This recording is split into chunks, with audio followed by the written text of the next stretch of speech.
Mr. Chairman, fellow Democrats, fellow Americans, I realize that in speaking in behalf of the minority report on civil rights as presented by Congressman B. Miller of Wisconsin, that I'm dealing with a charged issue, with an issue which has been confused by emotionalism on all sides of the fence.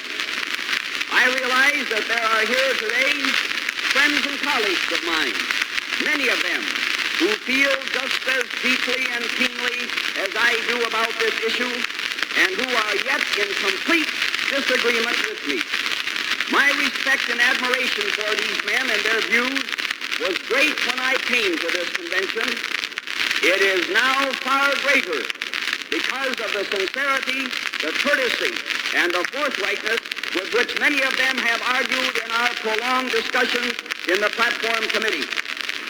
Because of this very great respect, and because of my profound belief that we have a challenging task to do here, because good conscience, decent morality demands it, I feel I must rise at this time to support a report, the minority report, a report that spells out our democracy, a report that the people of this country can and will understand, and a report that they will enthusiastically acclaim on the great issue of civil rights.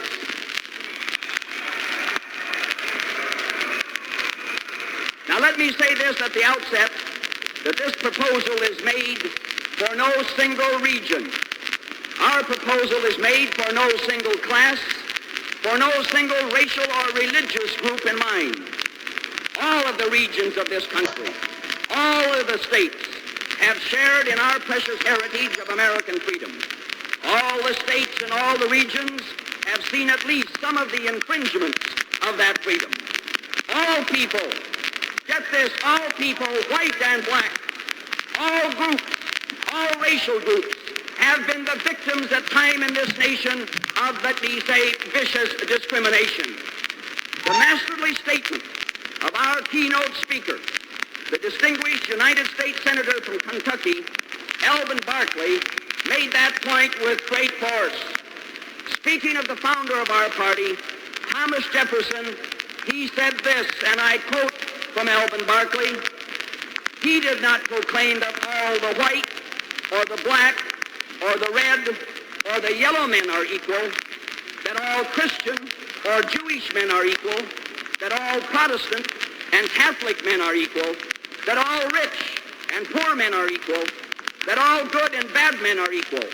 What he declared was that all men are equal, and the equality which he proclaimed was the equality in the right to enjoy the blessings of free government in which they may participate and to which they have given their support." Now, these words of Senator Barkley's are appropriate to this convention of the oldest, the most truly progressive political party in America. From the time of Thomas Jefferson, the time when that immortal American doctrine of individual rights under just and fairly administered laws, the Democratic Party has tried hard to secure expanding freedoms for all citizens.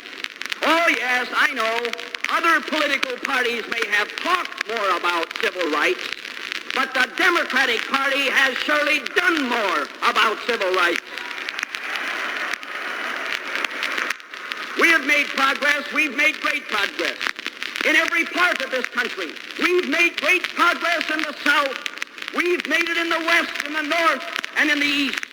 But we must now focus the direction of that progress towards the realization of a full program of civil rights to all. This convention must set out more specifically the directions in which our party efforts are to go. We can be proud that we can be guided by the courageous trailblazing of two great Democratic presidents. We can be proud of the fact that our great and beloved immortal leader Franklin Roosevelt gave us guidance, and we can be proud of the fact that Harry Truman has had the courage to give to the people of America the new Emancipation Proclamation.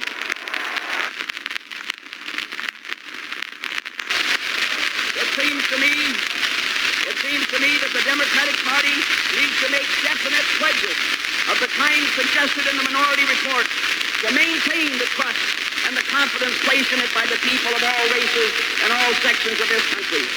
Sure, we're here as Democrats, but my good friends, we're here as Americans. We're here as the believers in the principle and the ideology of democracy. And I firmly believe that as men concerned with our country's future, we must specify in our platform the guarantees which we have mentioned in the minority report. Yes, this is far more than a party matter. Every citizen in this country has a stake in the emergence of the United States as a leader in a free world. That world is being challenged by the world of slavery. For us to play our part effectively, we must be in a morally sound position. We can't use a double standard. There's no room for double standards in American politics. For measuring our own and other people's policies, our demands for democratic practices in other lands will be no more effective than the guarantee of those practices in our own country. Friends, delegates, I do not believe that there can be any compromise on the guarantees of the civil rights which we have mentioned in the minority report. In spite of my desire for unanimous agreement on the entire platform, in spite of my desire to see everybody here in honest and unanimous agreement, there are some matters which I think must be stated clearly and without qualification. There can be no hedging. The newspaper headlines are wrong. There will be no hedging, and there will be no watering down, if you please, of the instruments and the principles of the Civil Rights Program.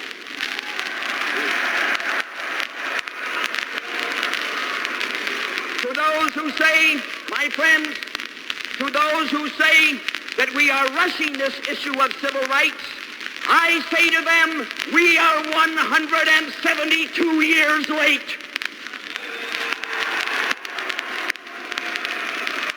To those who say that this civil rights program is an infringement on states' rights, I say this: the time has arrived in America for the Democratic Party to get out of the shadows of states' rights and to walk forthrightly into the bright sunshine of human rights.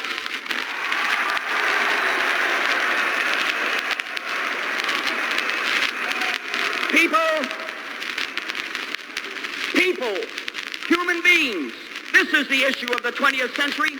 People of all kinds, all sorts of people. And these people are looking to America for leadership, and they're looking to America for precept and example. My good friends, my fellow Democrats, I ask you for a calm consideration of our historic opportunity. Let us not forget the evil past. Let us do forget the evil passions and the blindness of the past. In these times of world, economic, political, and spiritual, above all spiritual crisis, we cannot and we must not turn from the path so plainly before us. That path has already led us through many valleys of the shadow of death, and now is the time to recall those who were left on that path of American freedom.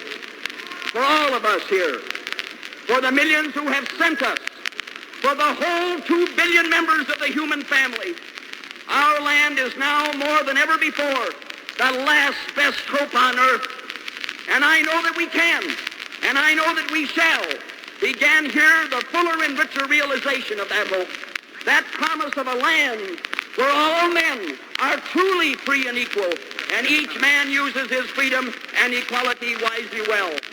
My good friends, I ask my party, I ask the Democratic Party to march down the high road of progressive democracy. I ask this convention to say in unmistakable terms that we proudly hail and we courageously support our President and leader, Harry Truman, in his great fight for civil rights in America.